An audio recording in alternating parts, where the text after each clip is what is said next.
Hi, I'm Beryl, and today, instead of cooking, I'm ordering delivery. More specifically, Korean food. I'm partnering for this episode with Grubhub, a food delivery service, because so often we get into a rut when we're ordering delivery. And when we do want to try something new, the menu can be intimidating. So today, with my subscribers, Tokki, Ricky, and Kevin, we have picked a Korean restaurant and they have ordered all of the foods for me to try. And if you are interested in trying these dishes yourself, Grubhub did give me a discount code, BERYL. If you use it at checkout, you will get $5 off your order of $15 or more, because there's a lot more to Korean food than bibimbap, barbecue, and kimchi. Food's here.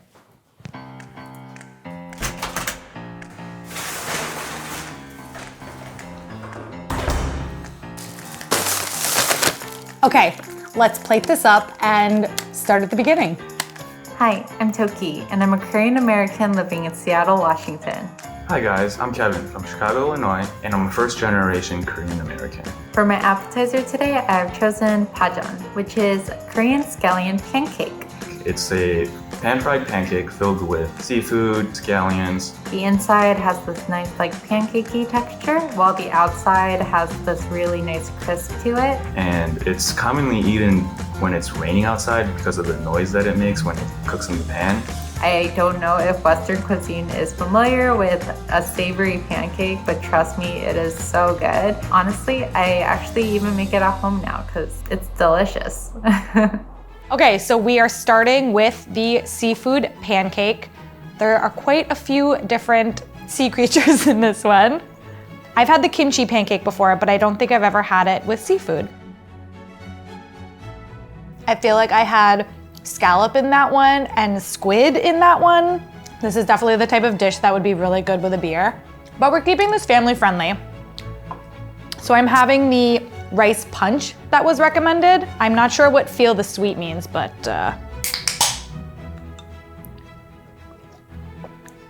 oh, it's just really sweet. I just feel like it just tastes sweet, which I guess will be really nice as the food gets spicier. Hi Beryl, my name is Ricky and I also go by Book Choi on YouTube and Instagram. And I am from Canada, but I was born in Korea. The next appetizer that I would recommend is actually Dububuchim. And this is like a really common banchan or side dish that is served in almost every household in Korea. And it gets kind of crispy at first, but then it is left in the fridge so it kind of softens and the oil kind of seeps into the tofu. And then it's served with this really yummy spicy sauce that's made out of sesame oil and also soy sauce. And it is really, really tasty, especially when you eat it with a bowl of white rice. I appreciate the tofu recommendation because I do love tofu, and Korean food does have a lot of meat, so little tofu break, never hurt anybody. I tend to never cook with softer tofu. I always buy the firm tofu at home, but this is nice. The dish is good. It tastes like what you might expect a piece of pan-fried tofu to taste like. It's really soft on the inside, and if you like tofu, it's a good tofu dish. That's just a good tofu dish. For the a la carte, I've ordered the sundae, which is a blood sausage. It's stuffed with glass noodles or rice, and then blood, obviously. But it's not as irony as other blood sausages that I've had. It's commonly eaten as a street food, and it goes great with beer. Left to my own devices, would I order the sundae? I mean, maybe, but probably not, because it's a little bit intimidating. Oh. It was a small bite, but I feel like my mouth is just full of sausage right now. All right, I'm gonna say this. I think that was actually delicious. I took too big of a bite. I haven't had enough dishes made out of blood to know whether or not blood has a very distinct flavor, but I feel like in this, it doesn't. This just tastes like a really good sausage that just has a little bit of a oomph. I'm into it. I think this is a really good example of when somebody orders for you and you just are open to trying it, you can find something that you might unexpectedly like. I really don't think left to my own devices that I would have ever ordered a blood sausage, but next time it's on a menu, I definitely think that I would be we should all try this because it's really good. So my show works. From the grill selection, I've chosen the Jaeyuk Bokum, which is a spicy pork bulgogi. It's kind of similar to its more well-known beef counterpart. Jaeyuk Bokum is always a little bit fatty and juicy and just so delicious. It's the perfect pairing with lettuce for some reason, and it just reminds me of my childhood. I'm gonna have this one with some rice. We've got the spicy pork. There's a bunch of veggies in here. It looks good. The pork is super thinly cut. You know, this is another one of the things on the menu, it just says spicy pork. So you're like, okay, what is that? Ooh, this is a crowd pleaser. This is a crowd pleaser. The pork is so thin, and I feel like all of this spicy sauce is like inside the meat, and it just feels like a burst of flavor in your mouth. This is up there in one of my favorite things, and I also have never had. It's really nice. So for other sections in this menu, I would recommend people to try Bibim Goksu. This is a cold noodle dish, and these noodles are really long and super chewy. So sometimes they're going to give you some scissors, and you'll just cut them up so that they're easier to kind of slurp down. It comes with this really nice garlicky sour vinegar pepper sauce. And it's super refreshing, super delicious, and it's one of the dishes that I usually order in the summertime.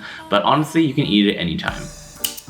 I've got my scissors ready, even though I know that these noodles are not going to be extraordinarily long. I just feel like it'll be fun. Come here, noodles, just to give it a snip. I'm really interested in what this tastes like with the pear, because it's a little bit spicy, and I guess the pear will be a little bit sweet. Ooh, that is unexpected. I would never think to put fruit in a bowl of spicy noodles, but it actually works really nicely because the noodles are so soft, and then you get this little bit of sweet crunch from the pear. It makes for a really nice mouthfeel experience. I know the word mouthfeel is kind of like a weird thing, but it's an important thing. These are spicy. I need my taste of sweet. This is almost as good as vodka at getting rid of the spice, but vodka's a little bit better. This is another one of those dishes that I think when you look at it on the menu, the descriptions don't necessarily do it justice, so if you don't know what the dish is, you might not order it, but the combination of the meat and the fruit and the noodles, it's all really interesting and works really well together. Plus, it's a cold dish, so it's very good for delivery and you don't have to reheat it. From the meal selection, I've selected the Cheonggukjang. It's a stew, and no Korean meal is complete without a stew. It's made with fermented bean paste. It's kind of similar to the Japanese natto, and when you're cooking it, it just stinks up the whole house. My grandma used to make it, and when I was younger, I did not like the smell at all, but once I tasted it, I fell in love with it. It's spicy, fermented, and just overall delicious. I feel like one of my biggest takeaways is that idea that no Korean meal is complete without a stew, because I don't think that it's something that I would have typically ordered if I was getting delivery, but this is very interesting. And the smell is hard to describe. It's very different, and I'm not sure what this is gonna taste like. That is not what I was expecting. This tastes healthy somehow, you know what I mean? That kind of oh, it tastes like nature-y. I think one of the reasons that I'm how do I talk about this is because this is a flavor that I've honestly never had and definitely didn't grow up with. When that happens, when as an adult, you try something so new and so different, your brain's what is this? You know, making computations here. If I compare it to the blood sausage that I had, this is way stronger of a flavor. And that to me is unexpected. And so there's something very cool about trying something brand new and learning how to appreciate flavors like that. Okay, we have one last dish.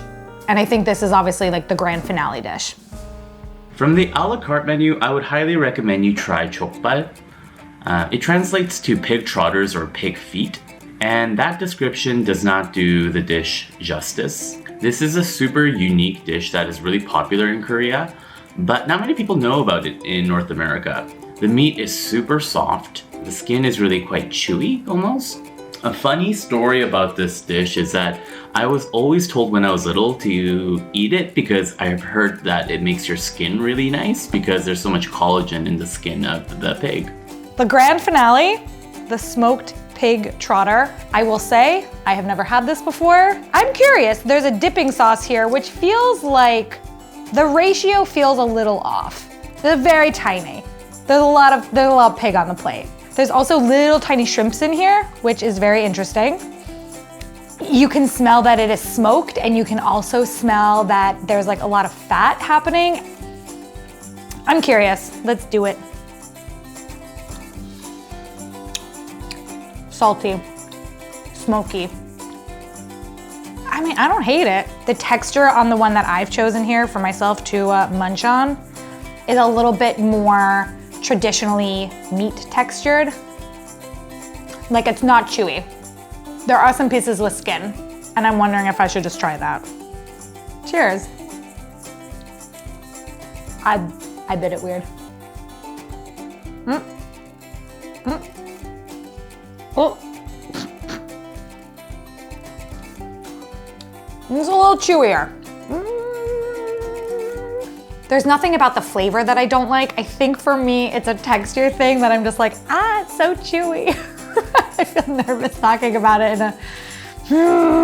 I think that the barrier for me is not actually the meat itself of being pig trotter. I think for me, it is the texture on the exterior of it, that it's got this kind of chewy, gelatinous, collagen-y mouthfeel going on, you know, when you're kind of like, it's just something that as an American, I'm not very familiar with. Here in the US, we have a lot of crunchy foods. We don't have a lot of chewy foods. The flavor of this is really interesting. It's super smoky, super meaty. Like, if you think about what does meat taste like, you know, this is what meat tastes like. I'm gonna have some more of the sauce on the chewy bit. There's a lot happening in my mouth. I'm pretty full. That'll do, pig. That'll do.